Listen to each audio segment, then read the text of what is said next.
as Evan said, welcome to day 3. It's been an awesome few days here in Nashville. We've learned a lot, and we've spent a lot of time together collaborating and understanding how we can accelerate this fiber future. And I'm so excited to introduce our next speaker. He was the mayor of Chattanooga for 8 years.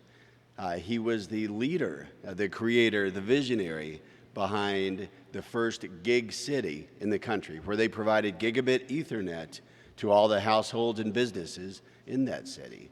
Spent a lot of time serving the community, serving his constituents, and now he's recently joined RUS as the RUS administrator, traveling to all the states. He said he's got one more state to make it to. After next week, he's got one more state. I won't tell you which state that is.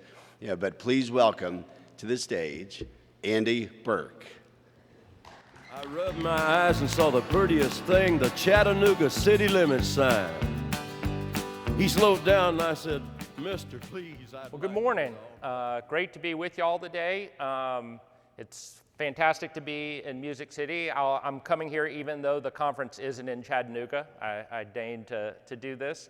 No singing from me today. We had a beautiful talk, beautiful song beforehand.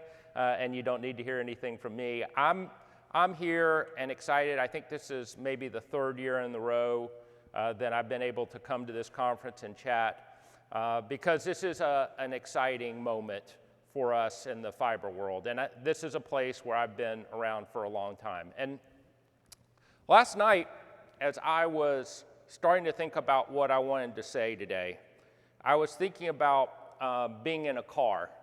And there's this moment when you're driving down the freeway and you're going, I assume everybody in this audience is going the speed limit, so let's say 70 miles an hour. You're going 70 miles an hour and it feels like you're not even moving, but you're actually going incredibly fast. And to me, that feels like where we are in the fiber world, where we've got so much going on, so much happening, at the government level, at the private investment level, here and the work that is being done at this conference and all around, that it takes a moment to sit back and say, look at all that's been accomplished and all that's been going on, and that's kind of what I wanted to do today. So I'm the administrator of the Rural Utility Service. Just a minute to talk about what the Rural Utility Service is. Rural Utility Service is the #1 lender to rural America in electricity, telecommunications, and water. We invest heavily in all 3. And our mission began 90 years ago when President Roosevelt, during the New Deal, wanted to electrify America. And he said, if we're going to improve quality of life and bring economic development to places throughout the South and places where we haven't seen it before, they have to have electricity. Started the Rural Electrification Administration, which when we added water and telephone, now telecom, became the Rural Utility Service, and our work was born. And so over the course of the last several decades, exactly what the president expected to happen in the 1930s is what happened. I'm from Chattanooga, Tennessee. Between Nashville and Chattanooga, for those of you who don't know, we're about 120 miles, almost exactly from where I grew up. Between those two places, tons of rural areas. And my neighbors, perhaps from where you live, either where you live or your neighbors, saw incredible changes as a result of the build-out of electricity. And we had an incredible surge of American prominence in the second half of 20th century, in part because of what President Roosevelt did in this massive infrastructure bill. And that is the promise of what fiber brings today in rural America. So I was in Missouri last year, and a man named Gary came up to me, and he was a farmer, an elderly man, and I told this story, and he said, I remember as a young boy when electricity came to my family farm, and my dad wired up the whole barn before it was gonna come to our place. And the day that we knew that it was being turned on, he worked late into the night to make sure it was dark, and he pulled us all into the barn and then flipped the switch for us to see light. And it was one of the most amazing moments of my life. And then he said, that's the way I felt when I got fiber to my farm. I thought about that moment and what it brought to me. And then he pulled out his farm facts guide that he kept in his pocket, where he kept all his notes, or used to keep all his notes. And he said, if my dad could see what I can do now on the farm with the internet that could keep 1,000 times what we used to keep in our notebooks, he would just be amazed. This is what's going on all around our country. And here at RUS, we certainly have seen that. In the last 4 years, we've put about $4 billion into connecting rural America, almost all of it into fiber networks. We have roughly 135 projects under construction today, many more in the pipeline to come. In the last, of those projects that have been funded in the last 3 or 4 years, we've already had 13 to be completed. And I know that even of those 135 that are under construction, of course, many people are already subscribing to those networks as their particular neighborhoods or areas are being built out. So we see the momentum.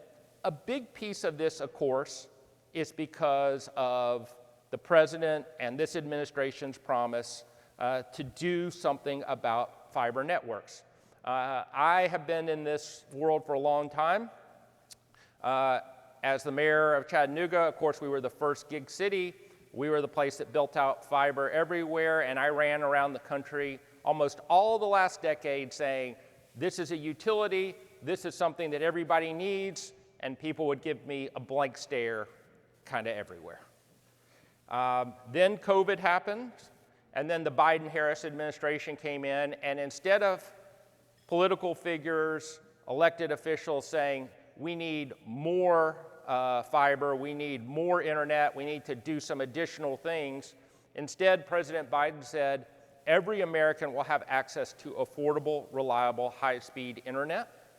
And that statement has changed the game for us. I know that Alan Davidson from NTIA has been here. I know that you've had representatives of Treasury and FCC. There's a whole of government effort now to reach that last person on the Mesa, on an island off the coast of Maine, in Alaska, in the interior. And I've been to all of these places and still go to them every week to make sure that we accomplish our purpose.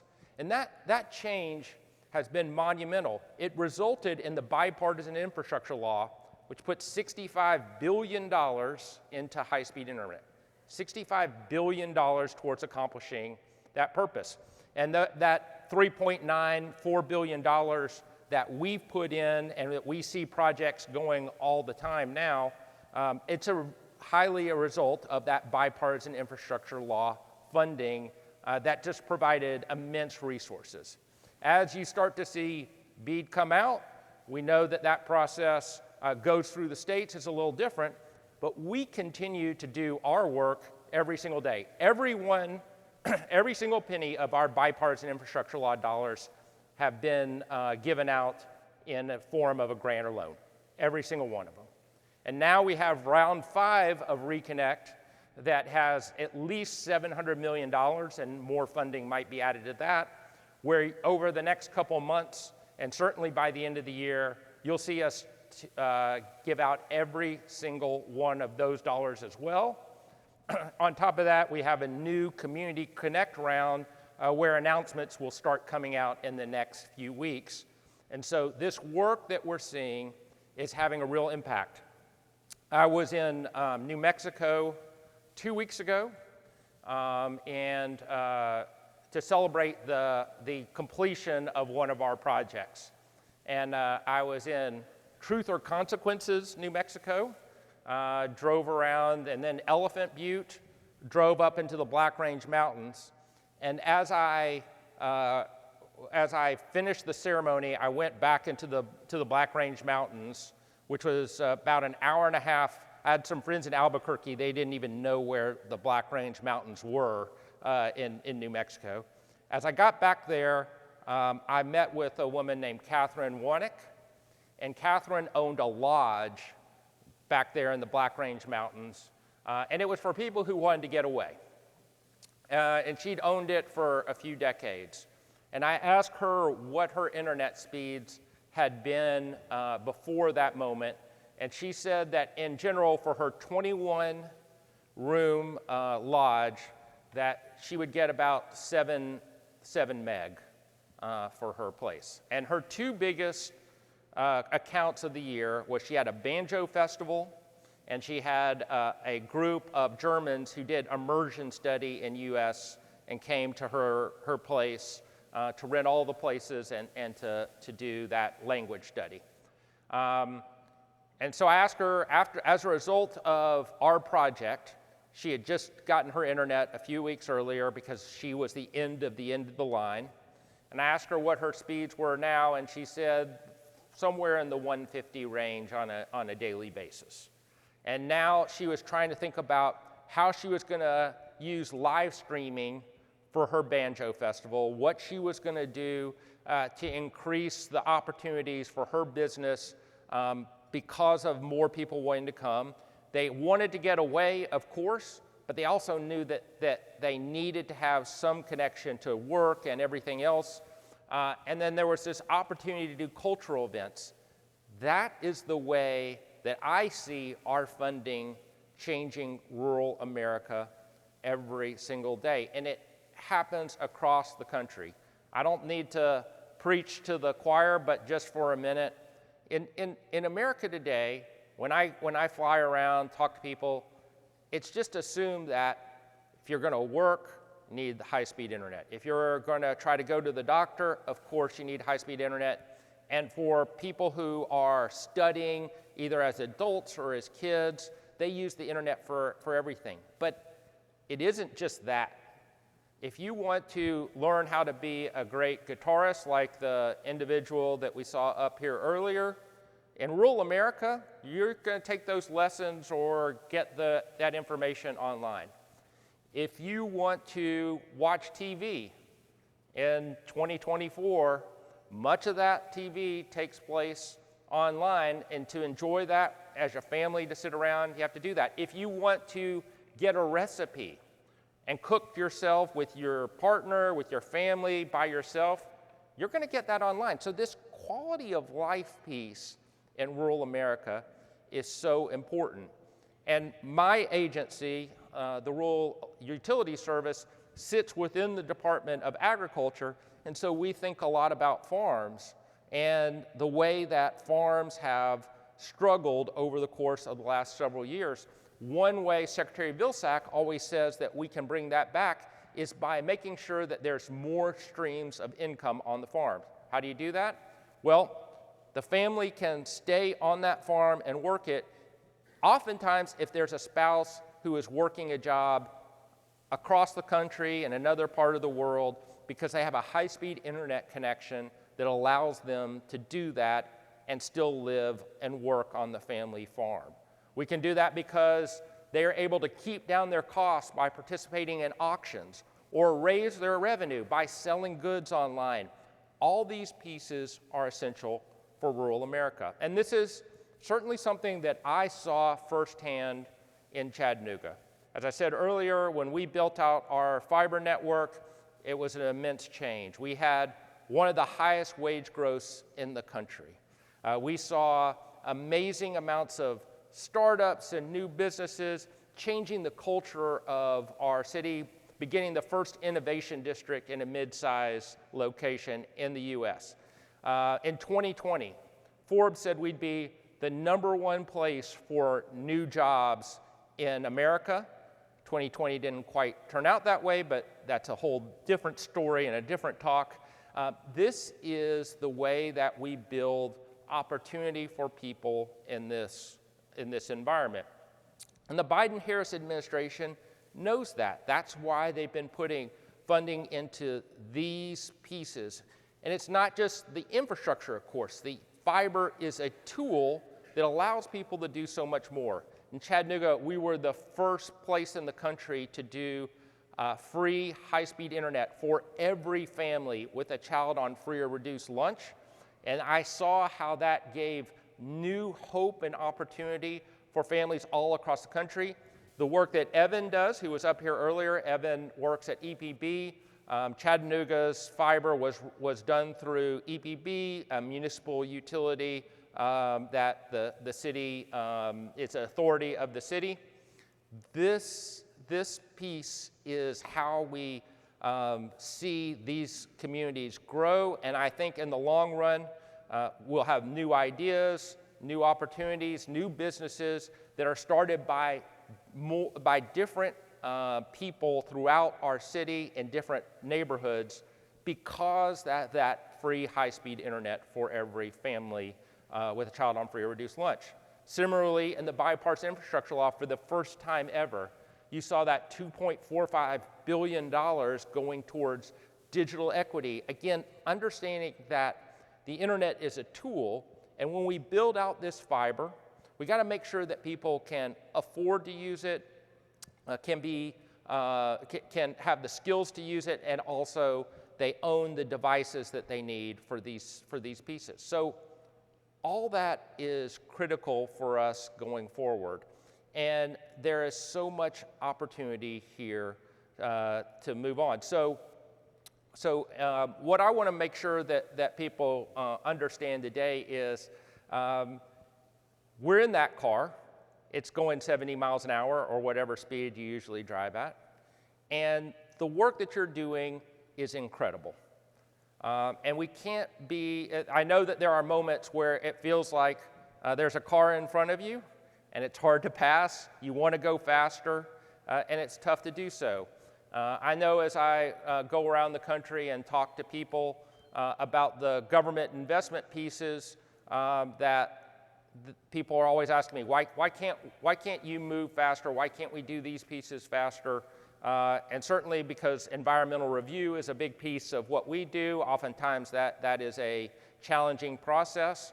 I know that all of us want to move faster. But I think back to if I had been on this stage 20 years ago in 2004, we wouldn't have had very many people at this conference talking about fiber. This is not something that anybody was thinking about as a true universal utility for people. 20 years ago. If we had been in this room together 10 years ago, 2014, Chattanooga had universal fiber. There were some other places. But when entities would come to Chattanooga to see what we had done and talk to me, almost universally people said, hey, great, this looks great for y'all. It's not realistic for us. Can't happen. And as I said, I was spending a lot of time going around the country talking to people about the need for universal high-speed internet everywhere, and wasn't seeing a lot of results. Even 5 years ago, 2019, there were plenty of people across the country who were saying, yeah, we need more internet, and things are progressing that way, but there was very little talk of a universal need for high-speed internet to every single person. And here I am on 2024, and not only is high-speed internet a thing that has been funded by the federal government, it is done so in a bipartisan infrastructure law, and it's hard to get anything bipartisan in Washington, D.C. And so this has been a massive change. And I think, this administration, I'm proud to be part of the Biden-Harris administration where we've led on this, but you've also seen this sea change, again, across parties, throughout our country. And the reason that it's bipartisan and the reason that we've seen a $65 billion bipartisan infrastructure law investment is because people know that they need it. It is apparent, and this has been a universal change. And so I just want to encourage everybody out there to say there will continue to be setbacks, we'll continue to see tough days, but this car is moving incredibly fast. And the end result of this, when we get to our destination, is a better place. Just as President Roosevelt 90 years ago thought that there would be higher quality of life and better economic development as a result of this infrastructure build, so too we see the same thing in 2024. President Biden has emphasized infrastructure in almost everything that he has done over the last 3.5 years. And fiber is a big piece of this. I truly believe it will be an important piece, a foundation of his legacy. And the work that y'all are doing, the work that we're all a part of, in the $4 billion that we've already put out there that is in the field, getting worked on every day, this is making our country a better place. Thank you so much for the work that you do, and keep it up. Thank you.